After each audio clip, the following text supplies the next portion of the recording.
eu quero fazer a leitura do Salmo de número 51. Salmo de número 51, que é uma confissão de Davi. Não estou seguindo números específicos dos salmos, cada dia nós temos visto um, né? Visto que Salmos, como já falei, ele é um livro de cânticos, né? Salmos são orações que se tornaram músicas, então cada salmo, ele tem um contexto diferente.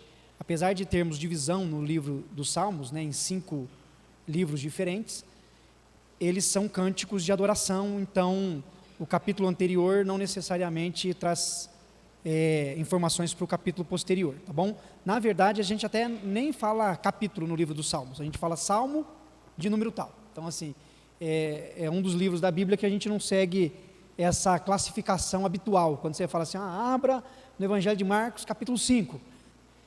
No Salmo você fala, vamos abrir no livro dos Salmos, Salmo de número tal, certo?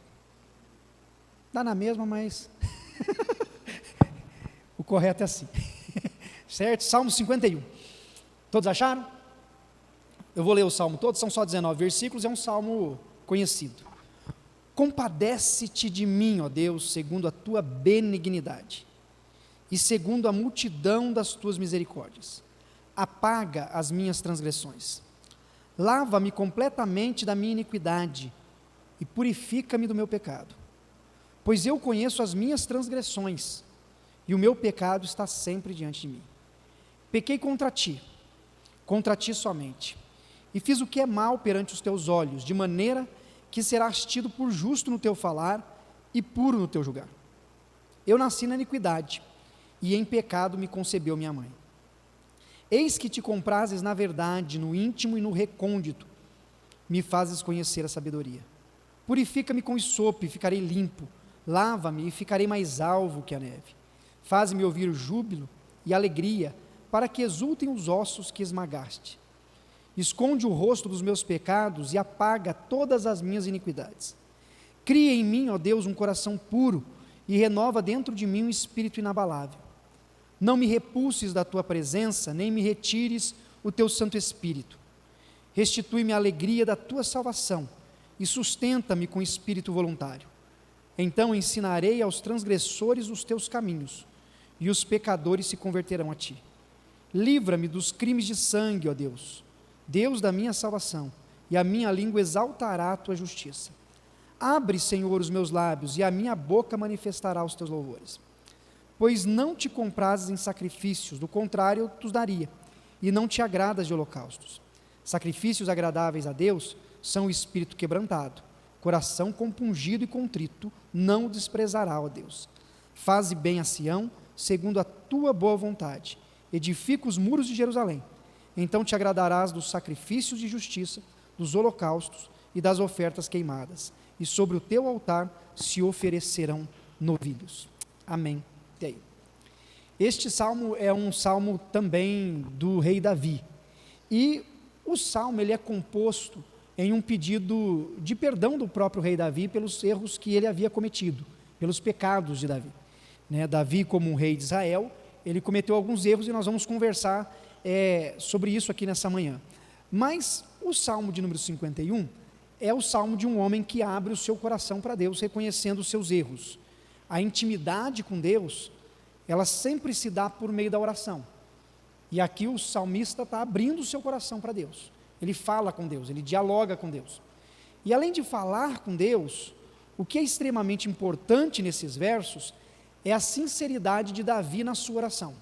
E eu queria que nesse primeiro momento nós pudéssemos refletir e meditar um pouco sobre isto, porque este fato faz muita diferença na nossa vida com Deus, que é um relacionamento de fato transparente diante do Senhor. Uma intimidade real. Por que que esse ponto é importante? Nós estamos acostumados com relacionamentos, correto? Nós temos vários relacionamentos. Só que tem relacionamentos que a gente se torna mais aberto. E alguns a gente mantém uma certa imagem, não é assim? Você está lá, todo desanimado, alguém chega e diz, oh, não, tudo bem, graças a Deus. Não é assim? Você respira fundo. Você não está bem, mas você fala que você está bem. Não é assim? É relacionamento. Às vezes tem pessoas que até mudam a voz quando vai conversar com alguém. Né? Muda até o jeito de falar, até a linguagem. A pessoa fala espontâneo, de repente com a pessoa ela, não, porque não sei o que, até o português muda, né? Já começa a conjugar o verbo melhor. Por quê? A gente vai criando relacionamentos que não são transparentes, a gente vai criando imagens, a gente vai criando separação. A gente não confia, a gente tem receio, a gente não quer se mostrar vulnerável. Isso está dentro da ideia da vulnerabilidade. Nós não queremos que as pessoas conheçam a nossa intimidade, nós não queremos nos mostrar vulneráveis aos outros. E isso, infelizmente, pode acontecer num relacionamento com Deus. A pessoa, ao invés de ter um relacionamento íntimo, profundo com Deus, passa a ter um relacionamento de imagem. Ao invés de se dobrar perante o Senhor em oração, abrir o coração, chorar, falar das indignações, dos problemas, da revolta, vai lá numa oração formal. Ó Deus. E aí usa uma linguagem que nem usa no dia a dia, né? Como se para Deus fizesse diferença, né? Eu lembro da história de um pastor que ele foi começar um grupo de estudo bíblico no condomínio que ele morava. E ele foi visitando o pessoal que morava no condomínio, e foi chamando, um amigo, um conhecido, uma pessoa que praticava um esporte. Vamos lá, vou começar no domingo de manhã, fazer um estudo bíblico ali no salão social do condomínio. Ele foi chamando algumas pessoas, e as pessoas foram aceitando, alguns. Não, eu vou lá. E ele começou a reunir um grupo de pessoas estudando a Bíblia e explicando o Evangelho para as pessoas, orando, algo bem orgânico assim no dia a dia. Passou alguns meses, ele se arriscou e falou assim: olha, alguém quer fazer uma oração aí?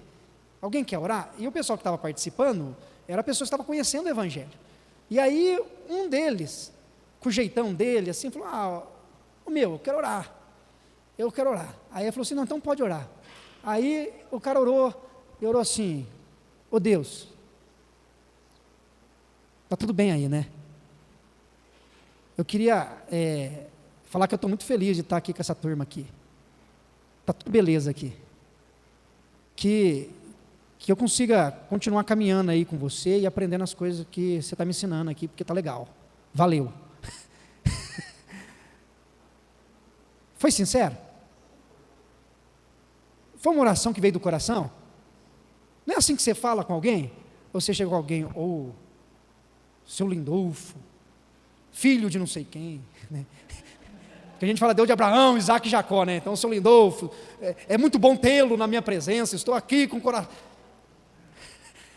Intimidade, vida de comunhão com Deus, e às vezes a gente perde isso, a gente começa a criar um relacionamento muito envolto em conceitos, a gente não abre o coração. E Davi está aqui abrindo o coração: compadece-te de mim, ó Deus, segundo a tua benignidade, segundo o teu coração. E eu queria que isso ficasse claro para a gente, que a gente no relacionamento com Deus, nós precisamos ser nós mesmos. É isso que nos torna próximos de Deus, ser quem a gente é, falar como a gente fala, abrir o nosso coração, ser sincero diante dos sentimentos que nós temos, dos momentos que nós estamos vivendo, ter essa transparência diante do Senhor. E a gente precisa buscar isso. A gente deve confessar os nossos pecados, a gente precisa adorar a Deus, a gente precisa fazer isso com o coração aberto, sabendo que Deus de fato está nos ouvindo e sendo nós mesmos. Porque Deus quer ter comunhão com a gente, como a gente é. Não tem jeito de esconder, né? De Deus. Alguém quer dizer alguma coisa até aí? Se alguém quiser fazer uma oração no final, e aí, Deus? Se alguém quiser ir falando, vai falando, viu? Então, quanto mais íntimo, quanto mais intimidade nós temos, mais transparente nós somos. Quanto mais comunhão nós temos com uma pessoa, mais a gente se solta. É assim dentro de casa, não é? Por que as pessoas, às vezes, dentro de casa, têm um tipo de comportamento, um tipo de fala, um tipo de relacionamento, quando vai na casa dos outros é outra? Não? Você chega em casa e já vai entrando, na casa dos outros já limpa o pé, né? Porque você fala assim: não, peraí, aqui eu tenho que ser diferente. Mas diante de Deus nós temos que ser quem nós somos, e Deus vai nos moldando, Deus vai nos transformando. É intimidade. Essa é a intimidade que nós devemos buscar. Então busque de fato essa intimidade, ore ao Senhor, abra o seu coração para o Senhor, tenha o seu tempo de oração, busque essa comunhão profunda, e que você de fato possa ter liberdade de falar com Deus sobre tudo o que tem acontecido na sua vida. Davi, nessa oração, ele está confessando os seus pecados. Ele fala assim, compadece de mim, ó Deus, segundo a tua benignidade, segundo a multidão das tuas misericórdias, apaga as minhas transgressões, lava-me completamente da minha iniquidade, purifica-me do meu pecado.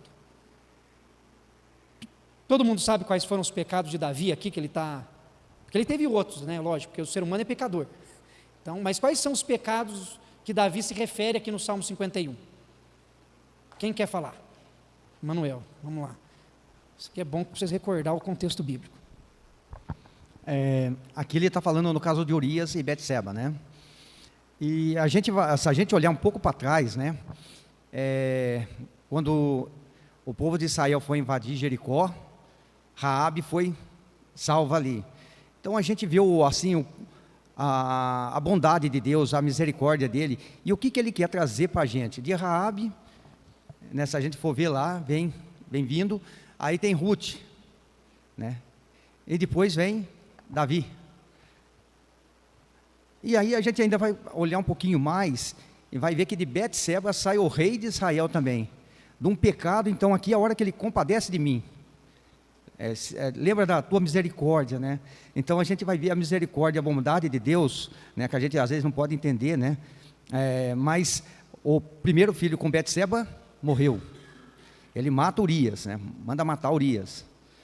E aí o Senhor, com a sua bondade, a sua misericórdia, ele vem ali de Betseba, vem o rei Salomão. Como a gente entender então essa bondade, essa misericórdia de Deus? Então a gente vê, né? E é o começo aí compadece de mim, né? Então Deus é soberano, né? Então ele mostra e vem mostrando o que a cada dia ele vem fazendo, e é as coisas do jeito dele. Ele não inocenta o culpado, mas ele tem misericórdia. Tá, João. Então, o Manuel tocou em 2 pontos. Vamos lá. Um deles são os pecados de Davi. Quais foram os pecados? Davi cometeu adultério.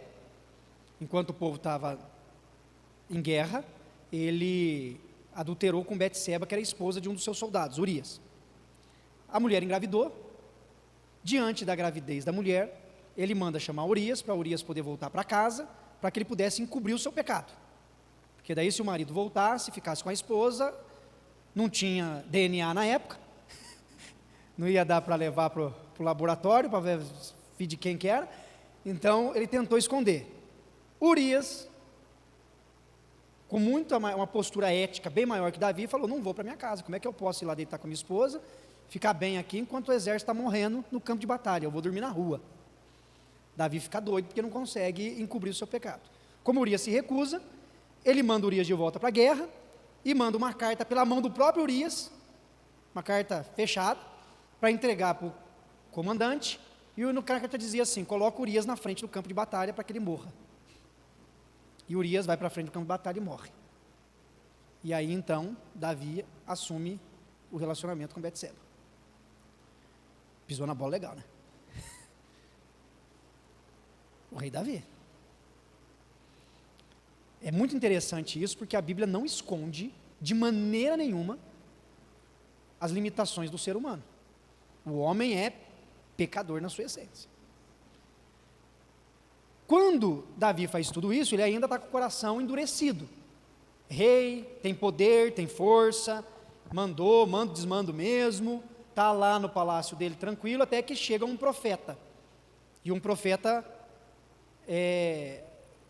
entrega uma palavra de Deus através de uma metáfora, dizendo, olha, havia um homem muito rico, que tinha muitas ovelhas, só que ele recebeu uma visita em casa, só que ao invés de sacrificar um dos seus animais para receber a visita, ele pegou a ovelhinha de um dos trabalhadores dele, que era um homem muito simples, que tinha a ovelhinha com muito carinho, muito cuidado, ele levava essa ovelhinha para cima e para baixo, ele tinha um amor imenso, e ele mandou matar a ovelhinha. Davi fica indignado e fala, olha, esse homem merece morrer. Aí Natan vira para ele, pois é, esse homem é o Senhor. Foi você que fez isso com Urias. Aí Davi, nesse momento do confronto, ele poderia continuar com o coração duro e falar assim, manda matar Natan agora. Poderia, muitos profetas morreram por serem profetas. Ninguém gosta de profeta, viu, gente? Porque o profeta sempre põe o dedo na ferida. É sempre complicado. Mas quando Natan fala isso, Davi fala, errei mesmo, errei. Aí ele faz essa oração que a gente leu aqui no Salmo 51. Compadece de mim, ó Deus, segundo a tua benignidade, segundo a multidão das tuas misericórdias, apaga as minhas transgressões. Ele reconhece que ele errou, ele fala assim, errei. E errei feio. Ele reconhece o seu pecado. E ao reconhecer o seu pecado, ele se abre para Deus. O segundo ponto que o Manuel tocou é a graça de Deus, a misericórdia de Deus, a compaixão de Deus. Como Deus, pela sua infinita misericórdia e compaixão, consegue fazer dos nossos atos desastrosos nascer coisas boas. Como Deus transforma o mal que a gente faz em bem. Como Deus cura as feridas do mal que a gente causa. Porque não significa que o que Davi fez, passou. Até porque Deus fez com que Davi fosse disciplinado pelo seu erro. Mas Deus faz um novo capítulo da vida de Davi. Deus tem tanta compaixão e misericórdia da gente que não deixa a gente se acabar pelo nosso erro. Porque Davi poderia entrar numa depressão profunda aqui, num abatimento total e falar, minha vida acabou, nossa, o que eu fui fazer com a minha vida, agora não tem mais nada para mim, vou morrer, acabou.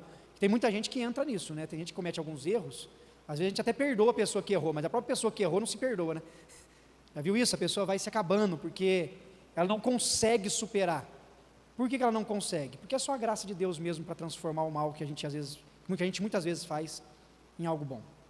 E Davi aqui, ele é alcançado por essa misericórdia, por essa graça transformadora de Deus, né? Mas o texto é um texto que mostra de maneira muito, muito clara o erro de Davi, né? E a graça de Deus. Quando a gente lê o Salmo 51, ele fala muito sobre o erro, a culpa. E quando a gente fala sobre culpa, tem duas coisas que eu acho muito importante que a gente precisa também observar. Que tem a culpa verdadeira e tem a falsa culpa. Eu sempre acho importante pontuar isso. Por quê? Porque a gente vive num meio em que as pessoas querem jogar a culpa delas sobre nós. A gente vive, certo? Tem gente que vive aquela ideia assim, a culpa é minha, eu ponho quem eu quiser, né? Então assim, eu vou lá e cometo um erro e falo, não, mas a culpa foi do fulano, né? A gente quer jogar a responsabilidade sobre os outros. Então tem algumas culpas que são falsas culpas. Por exemplo, já vi casais de namorados que estão num relacionamento que não está bom, está tóxico, o negócio está difícil, está complicado, está com problema. A menina ou o menino está vendo que não vai dar certo, os pais estão orientando, mas um dos dois faz a chantagem emocional. Se você largar de mim, eu me mato. Faz igual de Mocó. Né? Se você largar de mim, minha vida vai acabar. A culpa é tua. E a pessoa fala assim, nossa, eu não posso largar, porque senão a pessoa vai morrer, a culpa é minha. É uma falsa culpa. É uma falsa culpa. Mas se acontecer alguma coisa, é uma falsa culpa, porque você não é responsável pela vida do outro. Mas as pessoas querem jogar a culpa, certo? A gente vê isso. Em vários lugares. Às vezes você dá uma opinião sobre algum assunto, você não foi agressivo, você não foi ofensivo, você simplesmente deu a sua opinião. Aí a pessoa fala assim, não vou mais, vamos pensar, vamos colocar a igreja. Você falou sobre alguma coisa, eu não vou mais na igreja porque o Arthur deu a opinião dele, não concordo com o Arthur. Aí o Arthur fala, nossa, a pessoa não está vindo na igreja porque é culpa minha. Nesse caso, o Arthur só deu a opinião dele. Agora tem situações que a gente tem culpa, é a culpa verdadeira. Eu fui ofensivo com a pessoa. Eu ataquei a pessoa. Eu fui lá e cometi um pecado. Aí é uma culpa real. Vocês estão entendendo a diferença? Tem culpas que são falsas. A gente, nossa, eu fui disciplinar, chamar a atenção do meu filho, agora ele está triste comigo, a culpa minha. Não, você tinha que chamar a atenção. Não, eu fui lá e ofendi o meu filho. Não, aí você tem culpa. É diferente. Então a gente precisa ter muito discernimento para saber o que de fato é culpa. Porque quando a gente tem culpa, a gente precisa confessar, a gente precisa se corrigir. Olha, eu ataquei, eu falei uma coisa para o meu irmão que era ofensivo, eu machuquei ele e ele agora não quer vir porque está machucado. Eu falei uma coisa para o meu filho que machucou, agora meu filho não quer conversar comigo. É culpa, tá certo. Não, mas foi uma coisa que a pessoa quer largar porque o relacionamento está complicado, mas a pessoa está fazendo chantagem emocional. Não é culpa. A gente tem que ter esse discernimento. Davi tinha culpa de fato, cometeu um adultério, matou um homem, isso é culpa. Não foi algo simples, foi algo real. Então a gente precisa ter isso. Por quê? Na nossa sinceridade com Deus, a gente precisa reconhecer quando a gente é culpado. A gente precisa falar assim, não, peraí, eu extrapolei aqui. Não, peraí, eu fiz errado aqui. Não, peraí, eu falei o que eu não devia ter dito. Eu falei da forma como eu não deveria ter falado. Eu fiz o que não deveria ter feito. É sinceridade. A gente precisa de muito discernimento de Deus para viver essa sinceridade. Porque senão a gente vai colocar sempre a culpa nos outros, né? É mais fácil, né? Muito mais fácil. Ah, mas eu falei mesmo, porque o fulano me deixou nervoso. Não pode deixar você nervosa, né? Lá em casa a gente tem uma frase que eu brinco, porque eu aprendi com um pastor. Um pastor amigo meu, lá de Brasília, Rui, ele é muito engraçado, E ele sempre fala assim, ó, não deixa eu nervoso não. Ele sempre fala, não deixa eu nervoso, mas qualquer coisinha assim, mas brincando. Aí de vez em quando eu falo, vocês não deixam nervoso não, né? Aí a Dani fica uma fera, vai, você não pode ficar nervoso, né? Deixar eu nervoso, você pode, né? E a gente é assim, né? A gente deixar os outros nervosos, a gente pode, né? Mas eu deixar a gente não, né? Não é assim? Aí você vai. Já é injustiça, muito bom, viu, Gabriel? Injustiça, e é isso mesmo. A gente vai fazendo injustiças, né? A gente pode dar opinião, mas o outro não pode, né? Eu posso falar o que eu penso, mas o outro não pode falar o que ele pensa. Eu falando o que eu penso, estou defendendo a justiça, o que é certo. O outro falando o que ele pensa, ele está sendo teimoso. Ah, mas não para de falar. O outro não para de falar, mas você... Culpa verdadeira e falsa culpa, beleza? Então a gente precisa trabalhar o nosso coração e reconhecer quando a gente é culpado. E falar, não, peraí, eu sou culpado. Está com o microfone aí? Só dando, né, assim, ó, a gente vê, né, quando nasceu a criança ficou doente. Davi, ele se prostrou, jejuou, ficou em oração, né, e a criança morreu. Como que nós vamos dar notícia para ele que morreu essa criança? Se assim ele já estava fazendo, imagina como ele vai ficar. Então, o negócio da culpa, né? E quando dá a notícia, quando ele percebe que a criança morreu, ele vai, se lava, toma banho, come, bebe, e todo mundo fica espantado com isso, com ele, né? E aí a questão é que perguntam, né? Enquanto a criança estava doente, estava viva, eu orava a Deus, eu clamava a Ele, mas agora que Ele levou, então eu vou até Ele, Ele não vem mais até mim. Então a gente vê, né, assim, o reconhecimento dele também. Verdade. Tem um versículo aqui no Salmo, obrigado, viu, Zóio? Tem um versículo que é o versículo 4, que eu acho que é importante a gente destacar. Davi diz assim, ó, pequei contra ti somente, e fiz o que é mal perante os teus olhos, de maneira que serás tido por justo no teu falar e puro no teu julgar. Quando Davi diz isso, é lógico que Davi, ele falhou com Betseba, ele falhou com Urias, ele cometeu pecado, com a família de Urias, com o próprio povo de Israel como um todo, uma nação. Mas quando Davi diz isso, pequei contra ti somente, ele está mostrando que todo pecado que a gente comete é contra Deus em primeiro lugar. Às vezes o pecado pode nem atingir tantas pessoas, porque pode ser um pecado que prejudique só a gente, né? Mas, assim, lógico que um pecado que me prejudica, às vezes acaba atingindo minha esposa, meus filhos, prejudica minha família. Não é assim, não tem jeito, parece que, às vezes é uma coisa tão pessoal, mas assim, atinge as pessoas ao nosso lado. Mas todo pecado é um pecado contra Deus, toda falha é contra Deus. Porque Deus nos chamou para uma vida de comunhão, de santidade, e Davi está reconhecendo isso, e ele reconhece, dizendo assim, ó, Senhor, eu falei contigo, né? Eu errei com o Senhor, né? Portanto, independente do que o Senhor faça, o Senhor vai ser justo, o Senhor vai ser puro no seu julgar, porque eu errei, eu estou errado. Então ele reconhece isso, aí ele entra na ideia da sua natureza, né? Eu nasci na iniquidade, em pecado me concebeu minha mãe. Ele está dizendo o quê? Nessa expressão dele, ele está dizendo que a natureza do ser humano é pecadora, né? Que a criança já nasce com a natureza pecaminosa, né? Já nasce até com a mão fechada, né? É meu. Você pega, coloca duas crianças para brincar, dois bebezinhos para brincar, um já toma o brinquedo do outro, já desce a mão na orelha do outro, já está lá, não sabe fazer nada, mas já sabe provocar um outro, né? Já é meu, já tira o chacoalho da mão de um, já pega a chupeta do outro, é minha, já vai pelo instinto, né? O instinto de sobrevivência. Então Davi está dizendo da sua natureza, e ele pede para que Deus o purifique, né? Pedindo para que Deus trabalhe, e ele vai fazer nessa oração, no versículo 10, ele vai dizer aquele versículo que a gente conhece muito, né? Cria em mim, ó Deus, um coração puro e renova dentro de mim um espírito inabalável. Coisa linda, né, Lindolfo? Essa oração, né, Ana, de Deus, falando, olha, Deus, cria em mim um coração puro e renova dentro de mim um espírito inabalável. É a sinceridade de Davi dizendo, olha, Deus, eu preciso que o Senhor me dê um coração puro, que o Senhor renove o meu espírito, o meu coração, porque eu sou falho, eu sou pecador. Eu preciso desse renovo do Senhor sobre a minha vida. E essa é uma oração que a gente precisa fazer todos os dias, né? Que Deus nos renove diante dos nossos erros, senão a gente vai ficando com o coração duro, a gente vai endurecendo. A gente olha para o povo que saiu no deserto lá, um povo de coração duro, né? Não endureçais o vosso coração, como fez o povo de Israel em Meribá, já dizia o salmista. Mas a gente vai ficando com o coração insensível, né? Às vezes uma coisa que a gente vai fazendo, vai se tornando tão habitual, tão comum para a gente, que chega uma hora que a gente não tem mais sensibilidade. O coração endurece. Por que Davi cometeu erros tão grosseiros como esse? Porque o coração foi endurecendo. Não é do dia para a noite. Vai endurecendo, vai endurecendo, vai endurecendo, vai sendo indiferente. Chega uma hora que não faz mais diferença nenhuma. O coração está duro. A cegueira é grande. A gente vai se tornando cego. Até que vem um profeta e abre o olho da gente. Só que alguns querem matar o profeta, né? Davi, mas Betseba não fala nada a respeito dela? Se ela também pecou? A Bíblia não fala nada, né, sobre Betseba.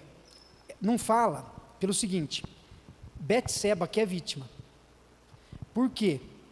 Porque Betseba é mulher, naquela época a mulher era considerada objeto, e ela está sendo convocada pelo rei.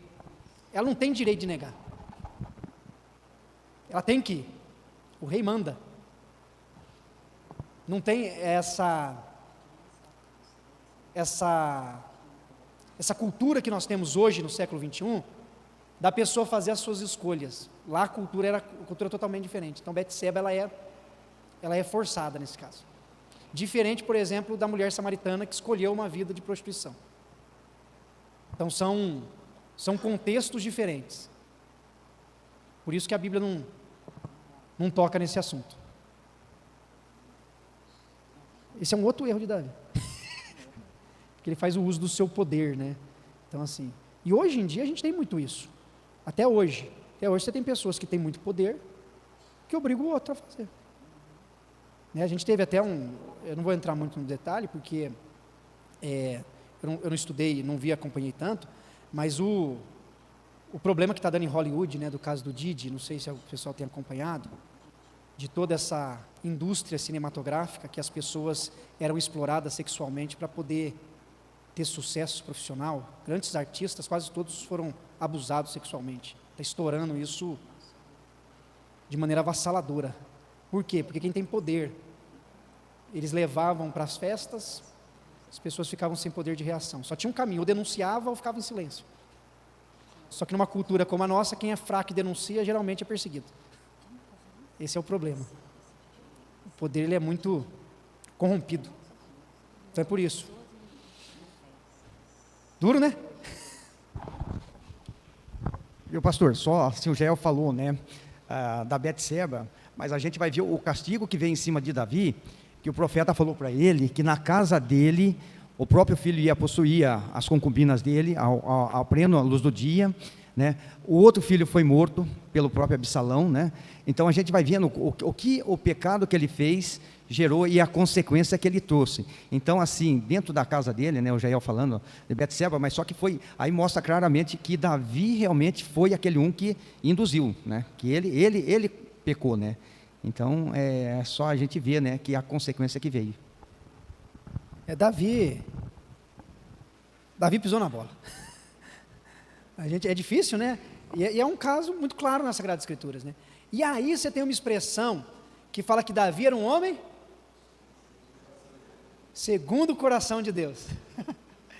Como é que você vê isso? Alguém quer falar? Vou deixar uma pessoa ou duas aí, dá uma. Cri, cri. Ninguém? Fala no microfone para a gente ouvir aí. Davi era sensível à voz de Deus. Ele se arrependeu de coração, né? Tem muitas pessoas que não se arrependem de coração, só de palavras. Isso que é o importante, é o nosso coração. Vem aqui de dentro. Amém. Muito bom. Davi é um homem segundo o coração de Deus, porque Davi reconheceu o seu pecado, se quebrantou diante de Deus. Ele teve consciência do seu erro e se restaurou diante de Deus e procurou em Deus força para que ele pudesse ser transformado e restaurado. O que faz de nós, homens e mulheres segundo o coração de Deus, não é sermos perfeitos, porque não somos, mas é reconhecer o nosso pecado e buscar a graça em Deus para sermos transformados, renovados. É deixarmos o nosso pecado e pedir a Deus que nos ajude. Gabriel, para falar. E importante também, que a gente tem que se arrepender. E quando for se arrepender, a gente tem que se arrepender, que nem ela falou ali, com as pessoas que, tipo assim, se arrepende, sei lá, de coração. E às vezes se arrepende só de palavras, só que não basta. Eu, por exemplo, quando vou fazer oração, eu procuro ficar arrependido e ter amor quando eu vou fazer uma oração de perdão, sabe? Então é isso, se arrepender de coração e alma, sabe? Coração e alma. Então é isso que a gente tem que falar, só isso. Muito bom, Gabriel falou muito bem. É isso aí, o arrependimento sincero, um coração quebrantado diante de Deus. Olha a diferença. Tem umas coisas que a Bíblia provoca na gente reflexões muito profundas, né?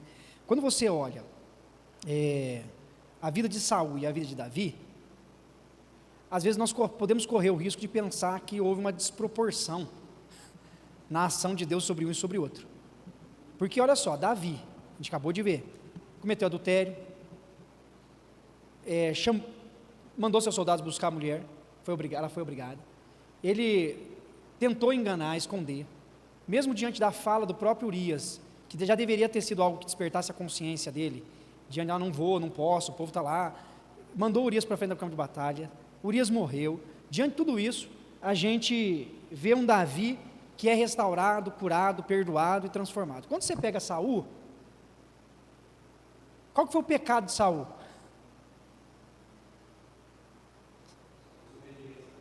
Desobediência a Deus. Saul, ele queria demonstrar que tudo estava bem quando não estava bem. Saul, ele ofereceu sacrifícios para Deus no lugar do sacerdote, porque eles ganharam a guerra e o sacerdote demorou para chegar. Aí ele foi lá e o povo estava alvoroçado porque queria logo, e ele foi lá e sacrificou porque Samuel demorou. Quando Samuel chega e fala: olha, você não devia ter feito, você pecou, não é teu dever. Ele falou assim: não, mas você demorou muito. Ele falou: Deus vai te punir, Deus não vai ficar mais com você. Ele falou assim: não, então não tem problema, vamos comigo diante do povo e você fala que pelo menos Deus vai ficar. Você engana o povo, você finge, o povo precisa saber que Deus está comigo, mesmo que Deus não esteja. Olha, e se a gente parar para pensar, muitas vezes a gente acha que algumas coisas são mais pesadas do que outras, e essa simulação, ou melhor, dissimulação de Saul, se tornou mais grave. Então nós vemos que o que Deus procura e que Deus quer de nós são homens e mulheres que têm um coração de fato quebrantado, que reconhecem seu erro. Se Samuel tivesse reconhecido o seu erro, pequei, errei, que Deus tenha compaixão e misericórdia de mim. Mas ele não, o que ele quer não é agradar a Deus. O que ele quer não é viver segundo a vontade de Deus, ele quer agradar o povo. Para ele é mais importante o povo achar que está tudo bem, do que ele está bem diante de Deus. É melhor para ele ter o apoio da congregação enquanto povo de Israel ali, do que estar bem com Deus. Para ele isso que é importante. E ele não tem escrúpulos para isso, mesmo o profeta acabando de dizer para ele o que Deus mandou falar. Ele é indiferente. Agora, quando Davi é confrontado aqui pelo profeta, ele já fala: não, Deus está certo, você está certo, está todo mundo certo, eu que estou errado. E ele se quebrando diante de Deus e reconhece seu pecado. Pastor, e você vê o arrependimento desse sincero, né? Porque passou lá,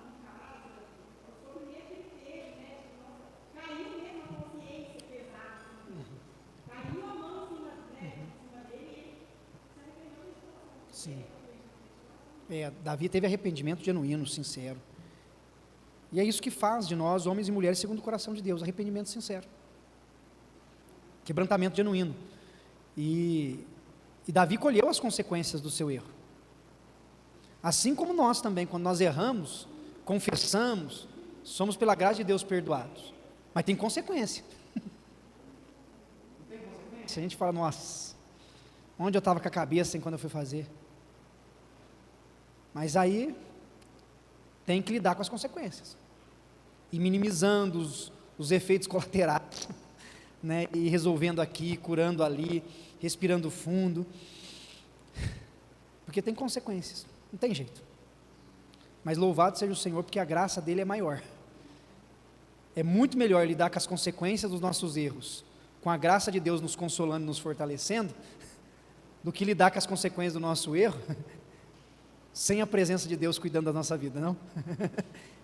A presença de Deus é o que nos faz prosseguir. E que Deus nos abençoe, que nós possamos ter um coração aberto e quebrantado. Que durante essa semana, que nós possamos ter orações sinceras, desenvolva uma vida de oração. Se você tem o hábito de orar, permaneça. Se você não tem, busque, mas faça orações que vêm do íntimo do seu coração. Orações que abra a sua mente e o seu interior para o Senhor mesmo. E reconheça os seus erros diante de Deus. Se você está meio impaciente dentro de casa, ore a Deus, fala, Deus, eu que estou impaciente. Não é o pessoal que está me deixando nervoso, não, eu estou nervoso por qualquer coisa. Né? Às vezes é difícil, mas a pessoa vai começar a falar, você já nem deixa a pessoa falar, já vai atropelando. Você está impaciente. Tudo que a pessoa fala te deixa nervoso, nervosa. Isso não acontece aqui, lógico, mas você tem que pedir para Deus tratar do seu coração. Peça a Deus. Se você está sendo agressivo com as pessoas, se você está irritado por qualquer coisa, se você está fazendo algo que não é bom, não é certo, está errado, seja em casa, no trabalho, confesse a Deus. Peça para que Deus quebrante seu coração, transforme a sua vida e que você restaure isso diante do Senhor. Amém? Vamos orar? A gente só tem mais 2 minutos. Senhor eterno, muito obrigado, Pai, por essa manhã. Obrigado pela Tua palavra que é viva, eficaz. Obrigado porque em Cristo Jesus, ó Pai, nossa vida é transformada, restaurada. A experiência que Davi teve, esse momento difícil na sua história, foi algo que aconteceu e acabou trazendo a Davi consequências. Mas louvado seja o nome do Senhor, porque além das consequências, a Tua graça foi o que curou, que restaurou o coração, ó Pai amado, de Davi. Davi reconheceu que precisava de Ti, reconheceu, ó Pai amado, que só o Senhor poderia criar nele um coração quebrantado, um espírito inabalável. E nós queremos dizer a mesma coisa, Pai, que sabemos que só o Senhor para restaurar o nosso coração, restaurar a nossa vida, impactar-nos de maneira profunda. Portanto, venha sobre nós, ó Pai, e guia-nos segundo o Teu querer. Em nome de Cristo Jesus, nosso Senhor amado, nós oramos. Amém, Pai. Amém, irmãos e irmãs. Paulinho?